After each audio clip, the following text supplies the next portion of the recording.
വയനാട്ടിലേക്ക് പോവുകയാണ്. വയനാട് കൽപ്പറ്റയിൽ ടി സിദ്ദീഖിന് ഭീഷണിയുണ്ടോ എന്നുള്ളതാണ് ഏറ്റവും പ്രധാനപ്പെട്ട ചോദ്യം. പ്രത്യേകിച്ചും വയനാടുമായി ബന്ധപ്പെട്ടുള്ള വയനാട് ഫണ്ടുമായി ബന്ധപ്പെട്ട് കോൺഗ്രസ് പ്രതിരോധത്തിലായ സന്ദർഭം കൂടിയാണ് എന്ന് പ്രത്യേകം ഓർക്കുക. കൽപ്പറ്റയിൽ നിന്ന് ഫൈസൽ നെടുമ്പാല ചെയ്യുന്നുണ്ട്. ഫൈസൽ, കൽപ്പറ്റയിൽ എന്താണ് നിലവിലെ അവസ്ഥ? കൊട്ടിക്കലാശം ഏത് രീതിയിൽ മുന്നോട്ട് പോകുന്നു? കോൺഗ്രസ് ഇപ്പോഴും മുൻതൂക്കം അവകാശപ്പെടുന്നുണ്ടോ?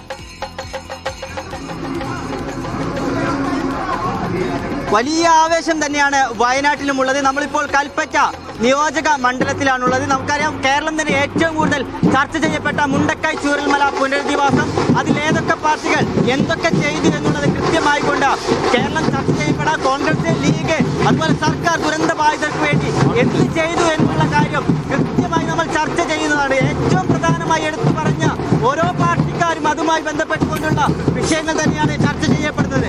അതുകൊണ്ട് തന്നെ കൽപ്പറ്റ മണ്ഡലം ഇത്തവണ സംസ്ഥാന സർക്കാരിന്റെ ഏറ്റവും പ്രധാനപ്പെട്ട മണ്ഡലമായി തന്നെയാണ് കാണുന്നത്. കൽപ്പറ്റയിൽ നിലവിൽ UDFന്റെ ടി സിദ്ദീഖാണ് MLA. അതുകൊണ്ട് തന്നെ ഇത്തവണ ഈ ഒരു അട്ടിമറി വിജയമാണ് കോൺഗ്രസ് LDF ലക്ഷ്യമിട്ടത്. സർക്കാരിന്റെ വികസന നേട്ടങ്ങളൊക്കെ തന്നെ എണ്ണി പറഞ്ഞുകൊണ്ട് കൃത്യമായി കൊണ്ട് ഓരോ കാര്യവും സർക്കാരിന്റെ വികസനങ്ങൾ ഏറ്റവും കൂടുതൽ നടപ്പിലാക്കിയത് വയനാട്ടിലാണ് എന്നുള്ള അവകാശവാദമുണ്ട്. അതുമാത്രമല്ല, തുരങ്കപാതയുണ്ട്. അപ്പോൾ ഏറ്റവും ബൃഹത്തായ 2 പദ്ധതികൾ വയനാട്ടിൽ കൽപ്പറ്റയിൽ നടപ്പിലാക്കാൻ പോകുന്നു.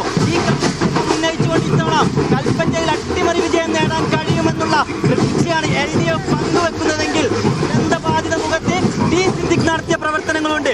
ആ പ്രവർത്തനങ്ങൾ പറഞ്ഞുകൊണ്ട് ദുരന്തബാധിതരെ ചേർത്ത് നിർത്തി ആ ഒരു ആദ്യ മണിക്കൂർ മുതൽ ടി സിദ്ദീഖ് ദുരന്തബാധിതരുടെ കൂടെയുണ്ടായിരുന്നു.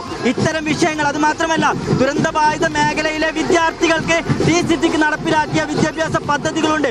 അവർക്കായി നടപ്പിലാക്കിയ നിരവധിയായിട്ടുള്ള കോഴ്സുകളും അതുപോലെ ജോലി സാധ്യതയുമായി ബന്ധപ്പെട്ടുകൊണ്ട് സിദ്ദീഖ് നടപ്പിലാക്കിയ ഒട്ടേറെ പ്രവർത്തനങ്ങളൊക്കെ ചൂണ്ടിക്കാണിച്ചുകൊണ്ടാണ് UDF ഇത്തവണ ഈ കൽപ്പറ്റയിൽ വോട്ട് ചോദിക്കുന്നത്. മറ്റ് 2 മണ്ഡലങ്ങളിൽ വലിയ ആവേശത്തോടു കൂടി തന്നെയാണ് കൽപ്പറ്റ വയനാട്ടിലെ ജനങ്ങൾ ഈ തെരഞ്ഞെടുപ്പിന്റെ കൊട്ടിക്കലാശം അവസാനിക്കാൻ 1 മണിക്കൂർ മാത്രം ശേഷിക്കെ പ്രവർത്തകർ ഓരോ ടൗണുകളിലും തടിച്ചുകൂടി നിൽക്കുന്ന ഒരു കാഴ്ച തന്നെയാണ് നമ്മൾ കാണുന്നത്.